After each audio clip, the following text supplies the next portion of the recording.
আসসালামু আলাইকুম। AR pigeon লফটের পক্ষ থেকে আপনাদের স্বাগতম। আজকে বিষয় হইল কবুতরের ক্রুজের সময় কবুতরের শরীরটা ব্যথা থাকে, শরীরটা কাঁচা থাকে, কবুতরের পাক যখন ঝরে জায়গা শরীর ব্যথা থাকে। এই জন্য কবুতরের ভিটামিন, ক্যালসিয়াম এবং অটোজাইম এটি খুবই প্রয়োজন এবং ভিটামিন সিও দিতে দিব। যেভাবে দিতে পারেন দিবেন। জয় আমার বাবা, সে অনেক খাটতেছে। আমি এইমাত্র দোকান থেকে আসলাম, আইসা থেকে খাবারের সালা ভেগালাইছে, সে এখন পানি দিচ্ছে। তো ভিটামিন সিটা এখন ভিটামিন সি দিবে। ভিটামিন সি হলো এটা। এই ভিটামিন সিটা যে কী পরিমাণ উপকার, এটা যে খাওয়ায় সে বুঝে। খুব ভালো একটা উপকার পাওয়া যায় ভিটামিন সিটা। মুখে ঘা বা মুখে খাবার রুচি বাড়ায়। এটার দাম বেশি না, মাত্র 40 টাকা। মাত্র 40 টাকা ভিটামিন সি।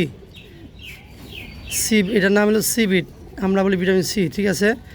এই 1 লিটারে আমরা 2 ml দেই। 1 লিটারে 2 ml দিবেন আপনারাও, খুব ভালো একটা উপকার পাইবেন। আশা করি এক এক দিন এক একটা খাবার দিবেন, কবুতর খুব সুস্থ থাকবে। মাঝে মধ্যে নাপা দিবেন, মাঝে মধ্যে কবুতর নাপা দিলে ভালো উপকার পাওয়া যায়। মাঝে মধ্যে আপনি অটোজাইম দিলে ভালো উপকার পাওয়া যায়, কবুতরটা সুস্থ থাকে আর কি। আর দ্বিতীয়ত এখন কবুতর মর্নিংয়ের সময় তো গোসল ক্রুজ খাওয়ার সময়, এখন কবুতর খুব যত্নের সময়।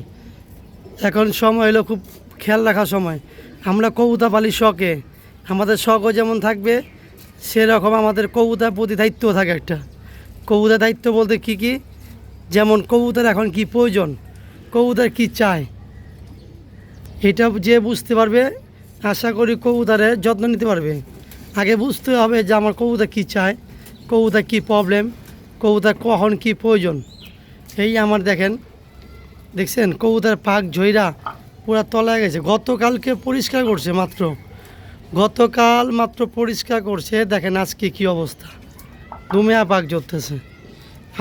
আলহামদুলিল্লাহ এমনি কবুতর সুস্থ আছে।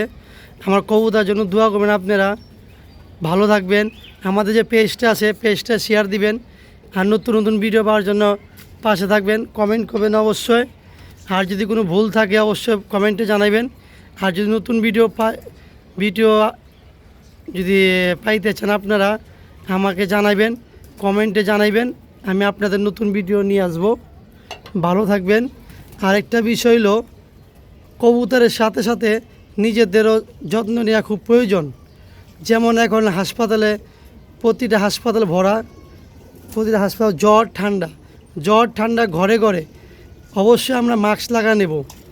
অবশ্যই আমরা যারা কবুতরের খাবার দেব, কবুতরের সামনে যাবে, এখন মাস্কটা অবশ্যই লাগা নেবেন। কারণ এই দেখেন এই যেটা গুঁড়া যে ইটটা যায় নাকে, পশমটা পাউডারটা, এটা দেখছেন পাউডার উঠতেছে। এই পাউডার উঠতেছে অজান্তে যখন নাকে যাবে তখন ঠান্ডা লেগে যাব। তাই কবুতরের যত্নের সাথে সাথে নিজেদের যত্ন নেবেন। ভালো থাকবেন। আসসালামু আলাইকুম।